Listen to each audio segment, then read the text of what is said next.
Good evening and welcome to my channel. Tonight we'll be reading Violet Mirage by Nicholas Leonard. I loved something that couldn't love me back. It only knew how to imitate it. I met Violet Mirage when the city I lived in at the time was becoming hyper-developed and increasingly modernized. I first noticed it when McDonald's in the city installed those touchscreen kiosks. I remember trying it one day after work, not because I was hungry, but because I was curious. I was like an old man trying to type in his password, sluggishly moving his finger along because the font was too large and I was forgetting my password. I don't know why, but the installment of these touchscreen kiosks in McDonald's made the skyscrapers outside seem taller and the streets below deeper. The bright blue sky was receding from the earth, being pushed away by the growing buildings. These were the portraits in the gallery as Earth shrank into hell, touchscreen kiosks in McDonald's.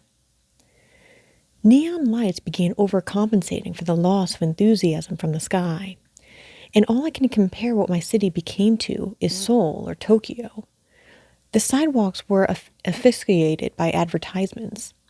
The streetlights were no longer calm yellows, but surgical whites, attempts to be brighter than the sun.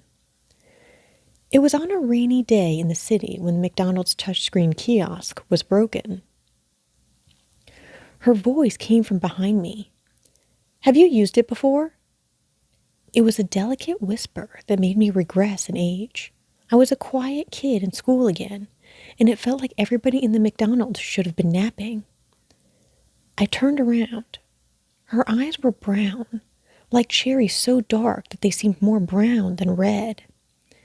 She had the slightest tan skin, not from the sun, but from whatever Mediterranean ethnicity she was. Greek, maybe. Sicily. All those centuries just to end up being a woman in the city. She was in a white nurse's uniform, with the red circle and the white cross in it, making her look more like a parody than the real thing. Her hair had obviously been dyed to blonde, for I noticed the dirt color at the roots. She smiled. "A couple of times," I answered in a shy chuckle. "What's the matter?" she moped, and I felt she was about to do a medical exam on me right then and there. I tapped the touchscreen over and over again, pressing my finger on an unresponsive square. "I think it's frozen." She bit her lip. You really only want a cheeseburger, big boy?" I looked and saw that was the option I had been fervently pressing. Yes, as a matter of fact." "Here." She stepped past me. "Let me help. I'm good with technology." I watched the touchscreen respond to her touch. "We're going to get you 2 cheeseburgers today." I really only wanted one, "because I'm going to eat with you today," she said, twirling around when the order was complete. "That was fast," I marveled. She wagged her finger, teasing. "I'm good with technology." We waited for our order, got it, and sat down by the window. The dreary city outside the rain-freckled window. "We use tablets at the hospital," she explained while we ate. "Sometimes I have to check in some of the older patients when they come in." "So I'm like them?" "No," she almost giggled. She chewed and swallowed, becoming suddenly thoughtful. "It's all online. It's easier that way. The older people don't get it, but one day we'll be old, and by then everyone will understand it." "I never thought about it like that." "See, like this touchscreen thing," she said. "They already have the technology. They're just implementing it slowly so everyone gets the hang of it. We grow together. We update together." "I think I'm behind on a few updates." "I'll catch you up," she said. "I'm Violet, by the way. Violet Mirage."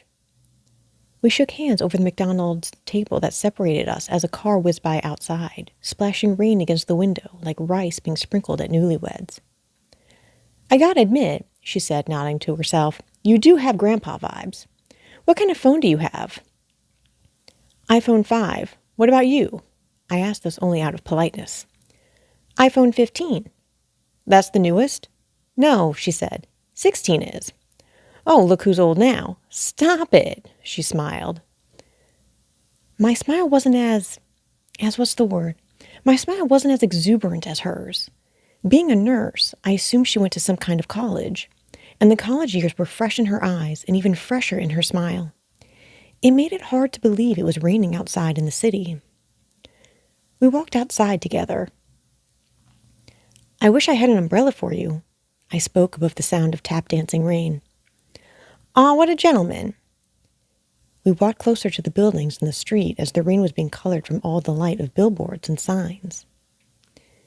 When you have a tech-savvy, exuberant, and personable woman practically on your arm, well, the world feels different, even in a city becoming so different from what it used to be. We went through the human ritual of small talk. Where'd you go to school? Where are you from? Favorite childhood memory, usually accompanied by a laugh. A pause and then a proclamation on some not yet granted wish.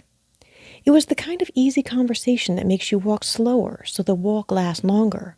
And I thought I noticed Violet being possessed by a kind of cruise control, matching my languid speeding. She did it so perfectly, but I was enamored enough with her voice and college party eyes to notice this consciously. We were in my apartment kitchen a month later. They're easier to make, Violet shrieked with laughter as I hugged her from behind in a playful tackle. But no matter how much I jostled her in play, she didn't drop the packet of instant mashed potatoes. You were trying to poison me, I joked, still not letting go of her. It's cheaper than potatoes. It's cheaper than potatoes, she laughed. I already have a pot of water on. Water? I let her go. Yes. Did you read the directions on the packet? She asked sassily, her college party eyes flaring. I'm not reading that blasphemy, I rebutted. My great-great-grandfather was Irish. I want real potatoes. Well, the real potatoes are left behind in Ireland. She opened up the packet and poured the beige dust into the pot on the stove. This is the real potato in America now, but it's fake. We met in a McDonald's, she reminded me. I don't need to say her humor was perfect. My silence said it for me. Did she have a point? The more I wondered this, the more I noticed the cardboard garlic aroma coming up from the pot. And think of all this time you're saving, too, she said, crumbling up the empty packet and throwing it out. It had taken her a while to remember that my garbage bin was in a cabinet under the counter, but she knew it by now. They don't call them instant mashed potatoes for nothing. Just a few minutes later, Violet was airplaning the spoon into my mouth and watching my reaction as I tasted it. Taste was all I had to do. I didn't even have to chew. It melted straight into my throat and it was good. But everything culminated that night in a kiss so savoring that we might as well have had Michelin star potatoes. That was what she was good at, kissing me. I admit the memory chills me. Instant goosebumps. We moved into the suburbs a year later when Violet left the nursing field because of the stress of her schedule and workload. She got a job as a receptionist for a dentist in the city. We could afford it, though, because I got promoted at work. We got a mortgage on a house on a street called Sproul Street, which wasn't too far away from the city we met in. All the houses on Sproul Street were the same, suburban middle-class paradise purgatory. But because we were so excited about having our very own house, Sproul Street was more than heaven. It was the finish line of the American dream. I'm humble in my excitement, but she took mine and amplified it in hers. Her college party eyes intensified. Her smile intensified so much that her eyes had to come into a squint, for she couldn't handle the shine of the happiness of our new house. We have a real house. Can we have real potatoes now? I asked after her, and I twirled around inside our empty living room. She hesitated before musing. I like the taste of instant potatoes. But have you ever had real mashed potatoes? Peeled yourself, boiled, waiting for them to get soft, mashing it yourself and putting in all the ingredients? It probably doesn't taste as good as the instant, she moped. And because I loved her, I forfeited my potato campaign. All right, I said, you got me hooked. And besides, baby, you can mess up mashed potatoes somehow. You can overcook them and leave them in the water too long and they become soupy. You can undercook them and they become chunky. But that instant potato is just right every time. Tastes good. Perfect consistency. Can't mess it up. I mulled it over. Our house will smell like instant potatoes then, I said. And that smell smells like garlic-infused cardboard. Fake, but it tastes so good. Was there really a difference? Our house on Sproul Street slowly came into itself, filling up with furniture and decor. At first, it was similar to us spending the night in my apartment in the city like we used to, but something changed. Violet began to become what I can only call homesick. It appeared in her face and manifested itself in the strangest way. She glitched. I was thinking about the city and how the rain used to slink down from the buildings, she was saying one night while leaning on the granite island of our kitchen in Sproul Street. This kitchen was white, contemporary, and fluorescent. I was, believe it or not, making dinner and tending to a pot of instant mashed potatoes on the stove. There was a roast and green bean casserole in the oven. "Well, you still work in the city, don't you?" I said, which she responded to. "But I don't sleep in it. I don't wake in it. It doesn't go to bed with me. I'm not a part of it anymore." I just so happened to look over my shoulder after she said this, and I saw her glitch for the most fleeting of moments. It was as if the human body was made of billions of thin Jenga blocks, and for just a moment, one of hers was pushed back out and in. Instantly, the rouge layer of her pushed itself back in. I pretended not to notice it because she seemed to not notice it. I did let my voice meander a bit. "Honey, are you feeling all right?" Her voice pepped up. "Honey, I'm fine."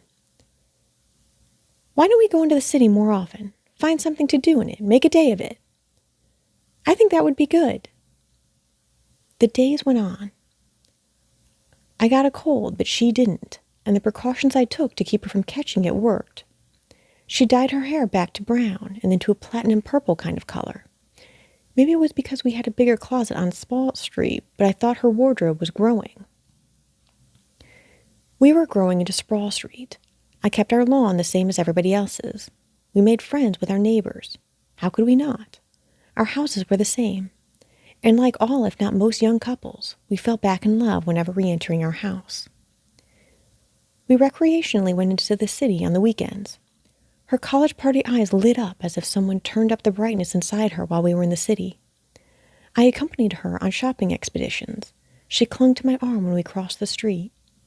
We watched them apply a giant black screen in front of a mural, the black screen being one of the billboards that would rotate through advertisements. She never glitched when we were in the city, but her brightness auto-corrected itself when we got home. What I thought had been a one-time thing became reoccurring, and it never happened when we were in the city. She was on the couch the second time it happened. It happened in her neck. A thin layer of her figure was pushed out and back in. She hadn't even noticed, but I did. The third time it happened was after she showered. Her hair was back to brunette, and she was drying it in front of the bathroom mirror with a towel wrapped around her. I just so happened to be crossing the hall when I noticed it. "Hi, honey," she said, turning and looking away from the mirror to smile at me. A layer came out and in from her neck, and another did the same at her waist. When did I know that her love was artificial?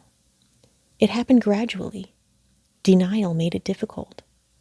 I started asking her questions of the soul when we were laying in bed. "Why do you think we're here?" She turned her head on the pillow. "Why we're here?" she asked, mulling the question over with a smile. "We wanted a house of our own, honey." "No, I mean alive, living, breathing, existing." "Well," she turned her head away, "it's what you make of it." "But what do you make of it? What's your opinion?" "There's no known answer, so I guess I just don't have one. It's not something I think about." She said this and glitched, a layer of her existence jetting out at me and quickly repairing itself. Out of curiosity, I went on my phone and asked OpenAI the same question I had asked her. To make a long story short, OpenAI said not the exact same thing as her, but something similar. It gave me a long paragraph of philosophical garble about how so many people have so many theories, but there is no absolute answer. I asked it to summarize its answer, and its answer was that life is what you make of it. Of course, a human would probably say the same thing, but was her answer and OpenAI's answer similar for a reason, or just coincidence? That night, when she got home from work and told me that she was researching new job opportunities, I held her in the living room. We were standing in the center of it, and I just held her and wished she was real. "Honey," she asked me while I gently swayed us, Is everything all right? Yes, I lied. Lied like her. I caressed her arm.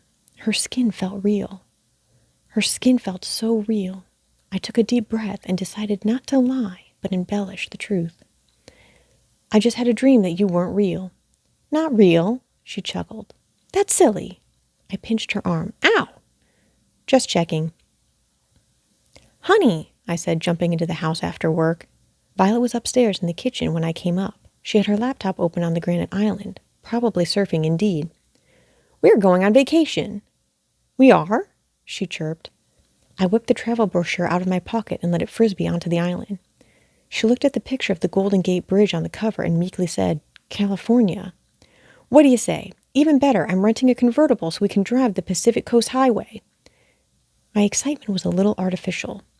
I was more nervous than anything. Because she only glitched outside the city.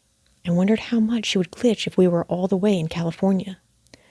I know it's crazy, but part of me was still convinced she was real. She was just as human as I was. She was sweet. She loved me, but the love was hollow, and it was not love.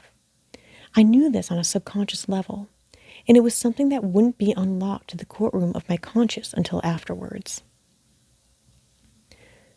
Violet was back to blonde now, and she was wearing a yellow dress. She had been glitching the whole entire trip. Even her voice had a delay to it. She looked worried, and once again the brightness was down in her college party eyes. Her lagging got progressively worse the further away we got from the city and the closer we got to California. It was when we were cruising on a highway on the side of a cliff when she showed me the new emotion she had learned. Dread and revelation in her college party eyes. It was that sobering moment when you realized you were too far gone but had a full red Solo cup. It was that moment you remembered you have an exam tomorrow and you haven't studied. It was that moment of betrayal you feel when you realize someone knew your deepest, darkest secret, and they were going to use it against you.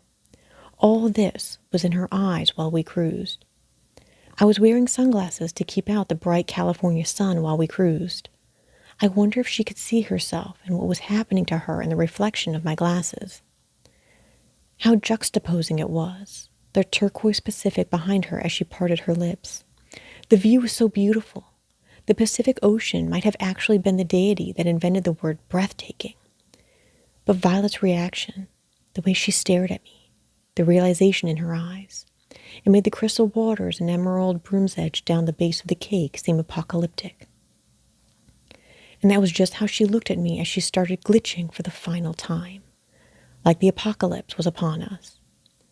Her face flickered in and out of existence, never ruining her beautiful face whenever it came back. Her neck started doing the in and out of place layering things, and her ear fell and came back up as if confused on where ears are supposed to be. The convertible was moving as smoothly as a spaceship, no gravity to bother us. We were cruising. The wind was roaring, and she was coming apart like paper, the layers zapping back and forth. Finally, she vanished. Connection was lost. The seatbelt that had been over her slung back in its place. All there was to look at now was the Pacific Ocean. I felt free, but I knew that the face she made in that final moment had imprinted onto the touchscreen of my mind. She was gone, and all I had to do now was drive as nature roared triumphantly at me. Thus ends Violet Mirage by Nicholas Leonard.